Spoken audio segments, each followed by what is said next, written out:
A igreja será arrebatada. Ganharemos um corpo glorioso. Os mortos em Cristo ressuscitarão também com um corpo de glória e juntos estaremos para sempre com o Senhor.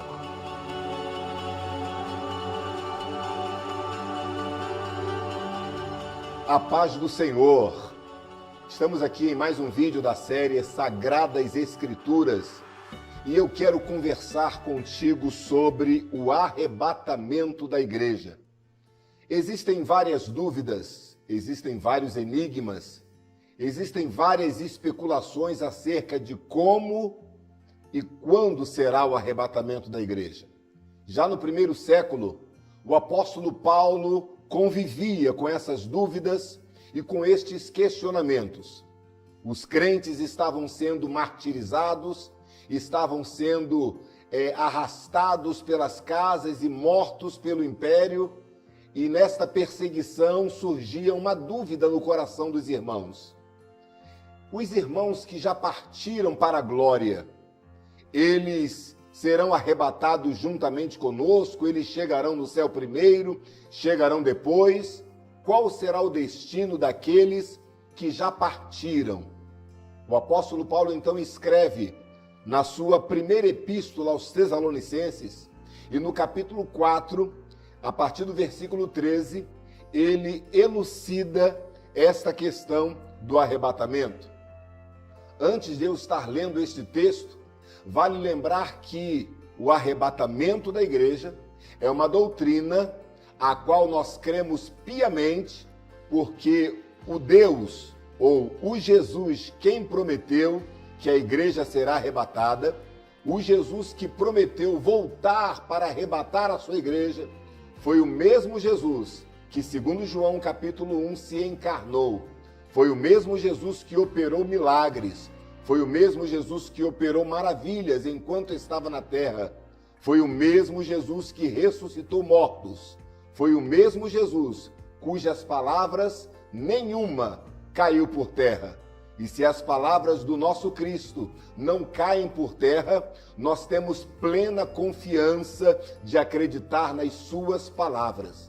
Lá em João capítulo 14, Jesus disse assim: olha, não se turbe o vosso coração. Na casa de meu pai há muitas moradas e eu vou preparar-vos lugar, e eu indo, eu voltarei. Foi o próprio Jesus quem disse que iria voltar. E se ele disse, nós simplesmente acreditamos. Mas como será esta volta?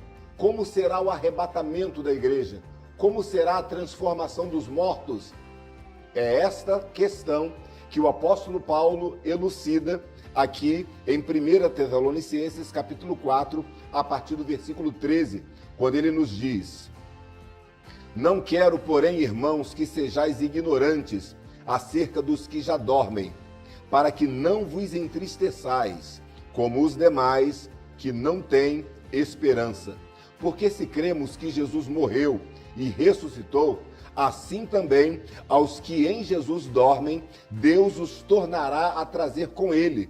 Dizemo-vos, pois, isto pela palavra do Senhor, que nós, os que ficarmos vivos para a vinda do Senhor, não precederemos os que dormem. Porque o mesmo Senhor descerá do céu com alarido, e com voz de arcanjo, e com a trombeta de Deus. E os que morreram em Cristo ressuscitarão primeiro.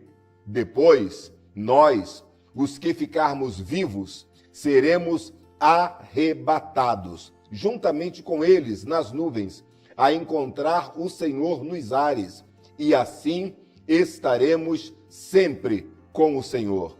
Portanto, consolai-vos uns aos outros com estas palavras. Palavras do apóstolo Paulo, elucidando então a questão do arrebatamento da igreja. E então, como vai ser?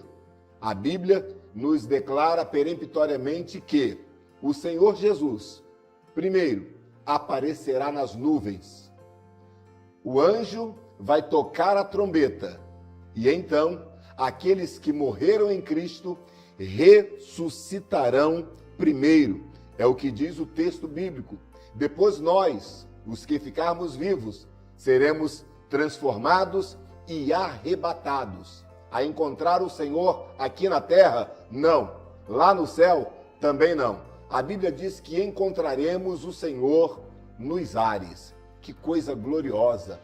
E então vai se cumprir a palavra que está escrita lá no livro de Salmos, o Salmo 24, quando o salmista diz: levantai, ó portas, as vossas cabeças, e entrará o Rei da Glória. Quem é este Rei da Glória? O Senhor dos Exércitos. Ele é o Rei da Glória.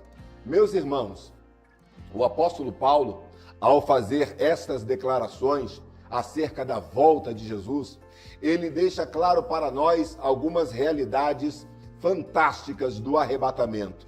O que o arrebatamento da igreja simboliza ou significa para nós, os cristãos? Em primeiro lugar, o apóstolo Paulo nos diz que o arrebatamento é para nós motivo de alegria. Em segundo lugar, Paulo diz que o arrebatamento da igreja é a nossa esperança. Veja o que diz o versículo 13. Eu não quero, irmãos, que sejais ignorantes acerca dos que já dormem, para que não vos entristeçais. O crente, quando perde um ente querido, nós ficamos tristes pela perda. Todavia, nós ficamos alegres, porque sabemos que o nosso ente querido descansa com o Senhor. E um dia nós nos reencontraremos e estaremos todos juntos. Um dia nos reencontraremos e estaremos com o Senhor. É por isso que até mesmo a tristeza do crente é diferente da tristeza do mundo. Foi o que o apóstolo Paulo disse: olha, vocês não devem se entristecer como o mundo fica triste. A vossa tristeza é diferente. Sabe por quê? E ele responde isso no próprio versículo: porque vocês possuem esperança.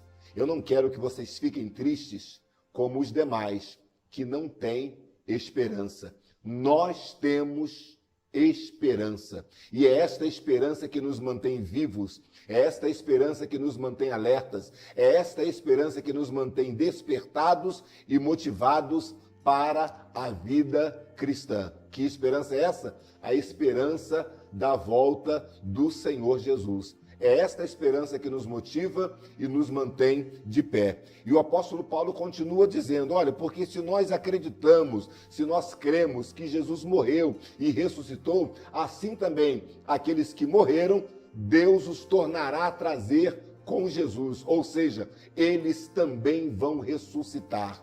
A nossa esperança é que um dia ressuscitaremos. Se estivermos vivos, diz o apóstolo, não, se estivermos vivos, nós seremos transformados, mas se já tivermos partido para a glória, nós iremos ressuscitar em um corpo de glória. Em 1 Coríntios capítulo 15, a partir do versículo 51, o apóstolo Paulo deixa muito bem claro isso, dizendo assim: olha, vos digo um mistério, na verdade nem todos dormiremos, ou seja, nem todos morreremos, mas todos seremos transformados. Em um momento, em um abrir e fechar de olhos, ante a última trombeta, porque a trombeta soará e os que morreram em Cristo ressuscitarão. Aleluia! E nós seremos revestidos, diz o apóstolo Paulo nesse texto de Coríntios 15. Aquilo que é mortal vai ser revestido da imortalidade. Aquilo que é corruptível vai ser revestido da incorruptibilidade. E então vai se cumprir a palavra que diz: tragada foi a morte na vitória.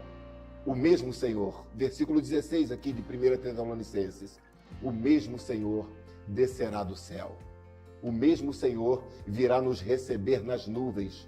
O mesmo Senhor virá com os anjos nas nuvens celestes e nos receberá para si. E então vai se cumprir aquela palavra quando ele diz: voltarei para vós, Pai, e vos levarei para mim mesmo, para que onde eu estiver, estejais vós também. E agora Paulo completa dizendo: depois nós, os que ficarmos vivos, seremos arrebatados.